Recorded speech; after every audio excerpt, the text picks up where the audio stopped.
Good morning students. Plus one commerce के subject modern office practices के under आज हम देखेंगे टॉपिक ऑफिस मैनेजर। तो इसके कंटेंट्स क्या हैं पहले हम वो देख लेते हैं कि सबसे पहले ऑफिस मैनेजर होता क्या है। देर आफ्टर उसके हमने तीन देखने हैं एस्पेक्ट्स, उसकी qualities of office manager, functions of office manager and duties of office manager. तो one by one look here. तो हमारा सबसे पहले आ गया कि ऑफिस मैनेजर होता क्या है। The person who is responsible for organising day to day administrative duties of an organisation, that is called office manager. कैसा पर्सन जो कि डे टू डे डेली की जो एडमिनिस्ट्रेटिव टाइप की ड्यूटीज़ हैं वो जो करता है उसको हम कहेंगे ऑफिस मैनेजर। आगे हम देखते हैं इसके पहला एस्पेक्ट जो है qualities of effective office manager, कि कोई भी जो इफ़ेक्टिव ऑफिस मैनेजर है उसके अंदर कौन कौन सी क्वालिटीज़ होनी चाहिए। तो इन क्वालिटीज़ को हम टू टाइप्स में डिवाइड कर लेंगे। पहले पर्सनल उसके अंदर क्वालिटीज़ कौन सी हैं और एक उसकी प्रोफेशनल क्वालिटीज़ कौन सी हैं। पर्सनल क्वालिटीज़ को मैंने इसके एक शॉर्ट नाम दिया उसको TDSCLOT, TDS क्लोट। तो इसके नाम है वैसे निकनेम पहले तो आप देखो इसको क्या क्या इसके हैं। टी से मतलब वो लुक हियर। तो पहले टी से नाम क्या आ गया, टैक्टफुल। डी से डेलीगेट, एस से सिंसियर, देन सी से काम, लीडरशिप, ऑर्गेनाइज़र, टीच करना। तो ये सारी उसके अंदर क्वालिटीज़ कैसे हैं देखो पहले। टी से ही मस्ट बी टैक्टफुल या स्किलफुल इन हिज डीलिंग्स। दूसरा, he must have ability to delegate job to staff, कि उसके अंदर ऐसी एबिलिटी होनी चाहिए कि किस स्टाफ मेंबर को मैंने कौन सी ड्यूटी डेलीगेट करनी है, उसके अंदर किस तरह की कैपेबिलिटीज़ है, उसका कौन सी जॉब सूटेबल रहेगी। तो ये सारा काम उसने डिसाइड करना है। फिर आ गया ही मस्ट बी सिंसियर, वो अपने काम के प्रति क्या है बहुत ज़्यादा सिंसियर हो। ही मस्ट बी काम and confident in all the situations, कि वो चाहे भी कोई भी एडवर्स कंडीशन आ जाए तो उस कंडीशंस के अंदर भी वो बिल्कुल अपने आप को काम रखे, शांत रखे अपने आप को, और कॉन्फिडेंट रखे कि हाँ मैं अब हर तरह की सिचुएशन को टैकल कर लूँगा। ही must B a good leader, कि उसके अंदर लीडरशिप की क्वालिटीज़ हों ताकि वो एक टीम स्पिरिट क्रिएट कर सके, ताकि हमारी ऑर्गेनाइजेशन के गोल को हम अचीव कर सकें। ही must B a good organiser, कि वो हर तरह की मीटिंग्स को ऑर्गेनाइज़ करना, हर तरह की फंक्शंस को, हर तरह की जो भी कोई और उनके एजेंडे के ऊपर काम है उन सभी को ऑर्गेनाइज़ करना। उसके बाद he must have ability to teach other, कि वो एक बड़ा अच्छा एक टीचर होना चाहिए, कि अगर उसने कोई इसी तरह की कोई ट्रेनिंग देनी है, किसी को कोई उसने चीज़ सिखानी है तो उसके पास बड़ा एक अच्छा तरीका हो समझाने का। तो मैंने इसकी ये क्वालिटी तो नहीं है TDS क्लोट, क्या मतलब टैक्टफुल, डेलीगेट, सिंसियर, काम, leader, organiser and teacher. Then अब हम देखते हैं उसकी कौन कौन सी प्रोफेशनल क्वालिटीज़ हैं जो उसके अंदर होनी चाहिए। तो ही must have undergone management training along with general education, कि उसकी एजुकेशन चाहे जैसी मर्जी हो, चाहे कम है चाहे ज़्यादा है, पर उसके साथ में उसने मैनेजमेंट की एक ट्रेनिंग ज़रूर ली हो। दूसरा, he must have good command of language, कि उसकी अपनी लैंग्वेज के ऊपर कमांड बड़ी अच्छी हो, चाहे वो हिंदी है चाहे वो इंग्लिश है, पर उसके अंदर वो उसकी काफ़ी कमांड हो। तो ये सिर्फ उसके अंदर क्या चाहिए क्वालिटीज़ हमें, प्रोफेशनल क्वालिटीज़। तो नेक्स्ट अब हम देखते हैं कि उसके फंक्शंस क्या हैं, कि किसी भी ऑर्गेनाइजेशन के अंदर जो ऑफिस मैनेजर है उसके कौन कौन से फंक्शंस होंगे, उसकी कौन कौन सी रिस्पॉन्सिबिलिटीज़ हैं। उसको भी मैंने एक शॉर्ट नाम दे दिया TDS clot, TDSCLOT।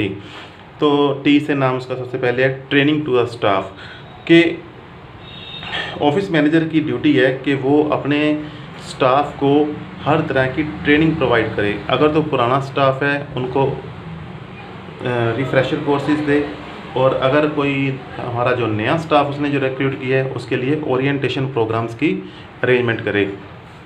So look here, office manager should provide training किस तरह की, कि अगर वो नया स्टाफ है तो orientation programmes for the new staff.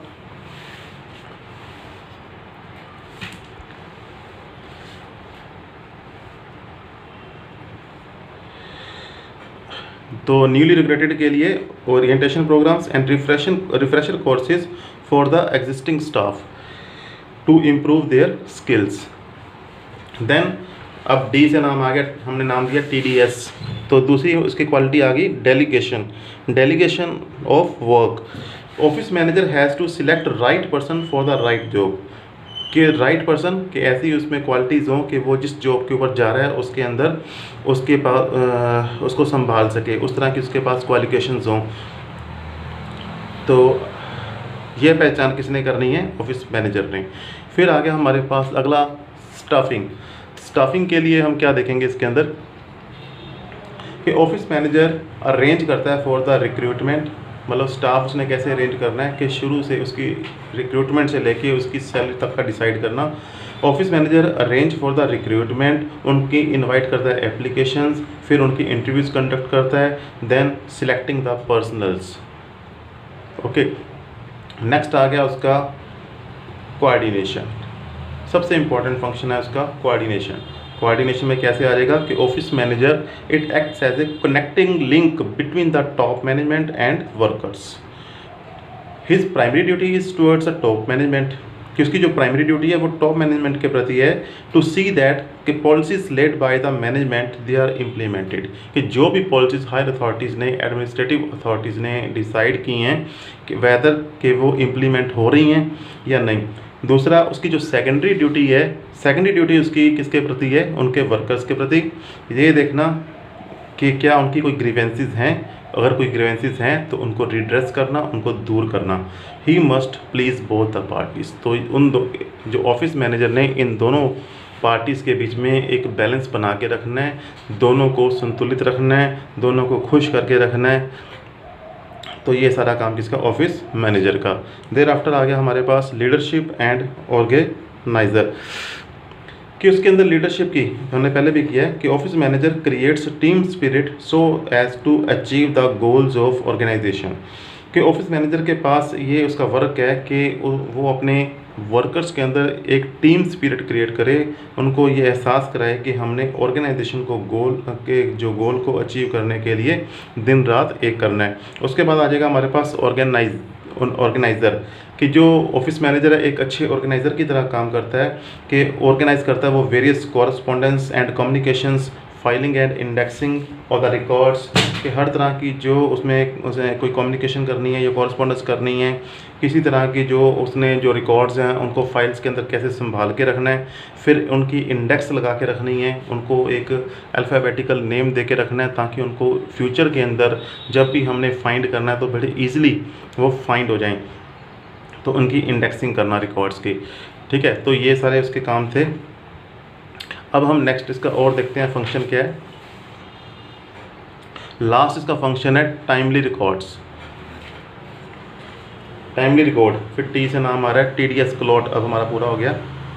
इसमें आ जाएगा ऑफिस मैनेजर जो है रेगुलरली चेक करता है कैश बुक को, उनके कैश के इनफ्लो को, आउटफ्लो फंड्स को, फाइलिंग करनी रिटर्न्स की, मेंटेन करना statutory and non statutory records, hold करना मीटिंग्स को, और बाद में उनकी रिपोर्ट्स को ड्राफ्ट करना, उनकी मिनट्स को लिखना। मिनट्स का मतलब है कि मीटिंग के अंदर क्या क्या काम हुआ है उन सारी प्रोसीडिंग्स को एक रजिस्टर के अंदर लिखना। उस रजिस्टर का नाम होता है मिनट बुक्स। तो मिनट बुक्स के अंदर प्रोसीडिंग्स का मतलब है कि मिनट्स। तो ये टाइमली रिकॉर्ड उसका ये लास्ट फंक्शन था। अब लास्ट टॉपिक इस लेसन का हमारा आ जाएगा discuss the duties of office manager, कि ऑफिस मैनेजर की ड्यूटीज़ क्या हैं। तो इन ड्यूटीज़ को हम 4 डिफरेंट पार्ट्स के अंदर डिवाइड करते हैं, कि एक तो उसकी ड्यूटी टॉप मैनेजमेंट के प्रति क्या है, उसकी स्टाफ के प्रति क्या है, उसकी अपने वर्क के प्रति क्या है, और उसके कोलीग्स के प्रति, कि जो उसके पैरेलल जो वर्कर्स हैं, जहाँ जो पैरेलल किसी और डिपार्टमेंट के मैनेजर्स हैं, उनके प्रति उनकी क्या ड्यूटीज़ हैं। तो 1 बाय 1 लुक हियर। पहला आ जाएगा हमारा duties towards top management. Top management के प्रति ड्यूटी क्या है कि he is primarily responsible towards a management, कि उसकी प्राइमरी रिस्पॉन्सिबिलिटी जो है टॉप मैनेजमेंट के प्रति है, to know that policies and procedures of management get implement, कि जो हायर अथॉरिटीज़ ने पॉलिसीज़ बनाई हैं, प्रोसीजर्स बनाए हैं, उनको इम्प्लीमेंट करवाना। दूसरा है ड्यूटीज़ टुवर्ड्स वर्कर्स। तो पहले हम ये भी कर चुके हैं कि ऑफिस मैनेजर ने देखना है कि वर्कर्स की कोई भी अगर ग्रीवेंसीज हैं तो उनको ध्यान से सुनना और उनको रिड्रेस करना, उनको दूर करना। ड्यूटीज़ टुवर्ड्स द कोलीग्स कि सेम डिपार्टमेंट, सेम उसके अहदे के जो बराबर हैं, सेम डेजिग्नेशन के जो पर्सन मैनेजर हैं मान लो किसी और डिपार्टमेंट्स के, उनके प्रति उनकी ड्यूटीज़ क्या हैं कि उनके साथ में एक कोऑर्डिनेशन बना के रखना। He should coordinate with the colleagues so as to achieve the targets of organisation कि हमारा जो मेन मोटिव है या ऑफिस मैनेजर का जो मेन मोटिव है ये होना चाहिए कि हमने ऑर्गेनाइजेशन के जो टारगेट्स हैं उनको अचीव करना है। तो उसके लिए क्या है कि चाहे उसने अपना स्टाफ किसी दूसरे डिपार्टमेंट के पास भेजना पड़े तो वो भी भेजे, ताकि जो पूरे ऑर्गेनाइजेशन का काम जो है 104 ढंग से चलता रहे। He should transfer the staff so that work should run smoothly कि अपना स्टाफ भी अगर भेजना पड़े या किसी और तरह की कोई टेक्निकल हेल्प किसी दूसरे डिपार्टमेंट को चाहिए तो वो उनकी भी हेल्प करे। आगे लास्ट आ गया ड्यूटीज़ टुवर्ड्स वर्क कि उसकी अपने वर्क के प्रति ड्यूटी क्या है कि he should see that all the office equipments they are in good working condition. Stress should be to complete the work qualitatively कि वो ये देखे कि जो भी कोई ऑफिस के इक्विपमेंट्स हैं, जो भी कोई स्टेशनरी वगैरह चाहिए तो वो सारा कुछ गुड वर्किंग कंडीशंस के अंदर अवेलेबल है। और उसका जो स्ट्रेस है वो हमेशा होना चाहिए कि जो भी वर्क है सिर्फ उसको ख़त्म नहीं करना, उसको क्वालिटेटिवली क्वालिटी के रूप में उसको फिनिश करना है। So these are the duties of office manager. तो एक बड़ा छोटा सा एक हमारा ये लेसन था, सिर्फ 4 उसके पॉइंट्स हैं, ऑफिस मैनेजर, उसके फंक्शंस, उसकी क्वालिटीज़ और उसकी ड्यूटीज़। Okay students.